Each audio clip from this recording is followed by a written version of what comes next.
Jean-Louis Missica, bonjour. Bonjour. Vous êtes adjoint au maire de Paris chargé de l'innovation, de la recherche et des universités. Rappelez-nous d'abord les raisons et objectifs des Grands Prix d'innovation de la ville de Paris. Alors, les Grands Prix d'innovation de la ville de Paris, ça consiste à récompenser des jeunes entreprises innovantes parisiennes qui ont été particulièrement performantes, exceptionnelles, novatrices.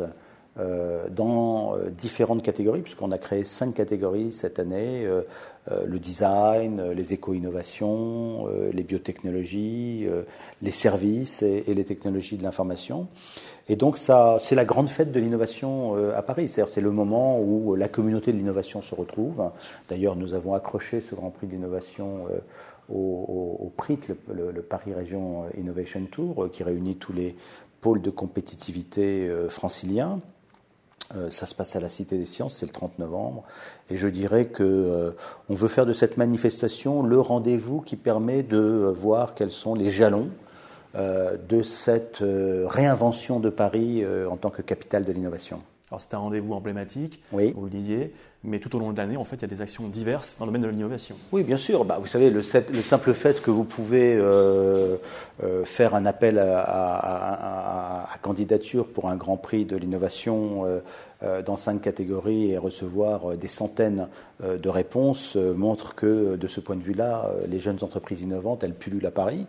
Et si c'est le cas, c'est pour plusieurs raisons. C'est parce que, bien évidemment, il y a dans le cluster scientifique et industriel parisien les talents et les moyens nécessaires pour que ces entreprises se développent, mais je dirais que la ville et la région d'ailleurs ont une politique volontariste en la matière.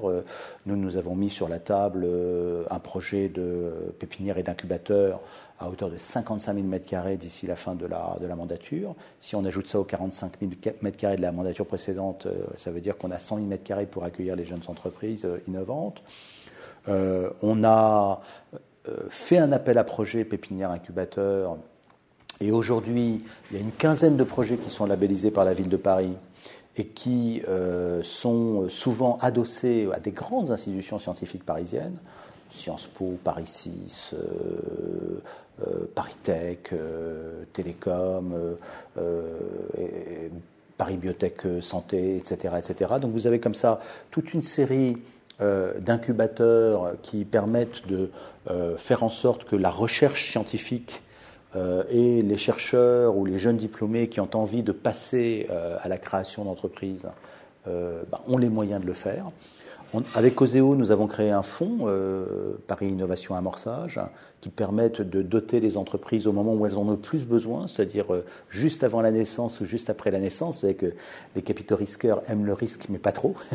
Et donc, ils aiment bien que les projets aient plutôt mûri avant d'investir dedans. Et là notre dispositif est un dispositif de subvention et d'avance remboursable, pas de prise de participation dans le capital des entreprises, mais qui permet justement aux jeunes entrepreneurs ou aux futurs jeunes entrepreneurs de tester leurs idées, de déployer leurs projets avant de se lancer concrètement dans l'aventure.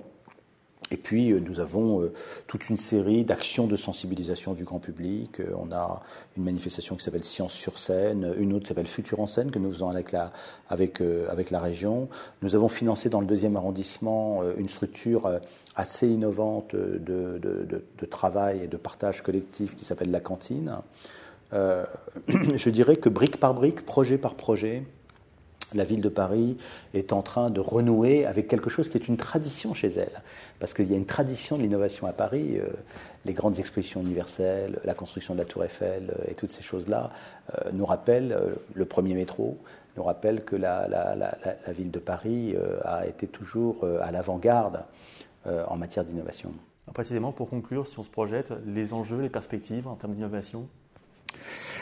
Écoutez, les enjeux, les perspectives, nous avons une crise économique et financière extrêmement importante dont tout le monde dit qu'elle est restructurante, c'est-à-dire que le monde qui va émerger à l'issue de cette crise ne ressemblera pas à celui que nous connaissions auparavant. Et notamment, il y a un élément clé dans cette transformation qui est celui de l'économie de l'innovation et l'économie de la connaissance. Et donc, de ce point de vue-là, Paris se prépare à cette nouvelle donne économique mondiale pour pouvoir rester justement une des grandes villes globales de la planète. Alors un des aspects dont je n'ai pas encore parlé et qui me tient particulièrement à cœur de cette politique et des enjeux, je dirais, à visée immédiate, c'est la création du laboratoire Paris Région Innovation. Alors qu'est-ce que c'est que ce laboratoire ? C'est vraiment faire en sorte que Paris soit un territoire d'expérimentation de l'innovation, facile d'accès pour toutes les entreprises et pour tous les laboratoires de recherche. Très souvent, quand on est une jeune ou même une moins jeune entreprise, qu'on a un bon concept, qu'on l'a testé en laboratoire, le moment le plus dur, c'est la preuve de concept et le passage à l'expérimentation in situ. Et pourquoi c'est compliqué l'expérimentation in situ ? C'est parce qu'il faut avoir des autorisations, il faut avoir accès à l'espace public. Beaucoup des innovations sont des innovations urbaines, donc il faut pouvoir faire ça dans la rue, dans les couloirs du métro, ou dans les écoles, ou dans les hôpitaux, et que tout ça c'est compliqué. Et grosso modo, l'outil que nous avons créé est un outil un peu nouveau qui permet, qui n'est pas un guichet supplémentaire, mais qui est tout simplement un facilitateur d'expérimentation, permet aux gens de monter le projet et de faire en sorte qu'il soit présent. Je vous donne deux petits exemples des projets qui sont déjà en cours d'élaboration. Il y en a un qu'on a fait avec l'Institut de la Vision qui s'appelle Paname, qui est un projet d'expérimentation de produits et de services pour les malvoyants dans l'espace public. Et donc on a un accord avec la RATP pour tester ça dans la gare de la Bastille, et puis on fait ça aussi en surface entre la Bastille et l'hôpital des 15-20, près de la rue de Charenton.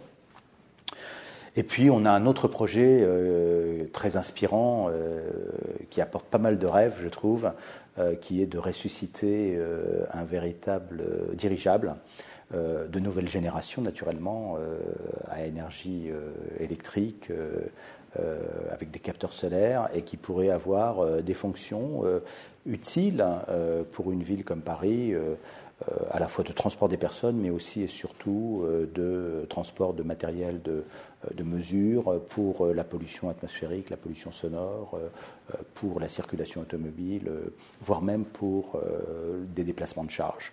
Donc c'est à la fois quelque chose qui apporte du rêve, je dirais, mais qui est en même temps très utile dans l'économie générale des transports du futur.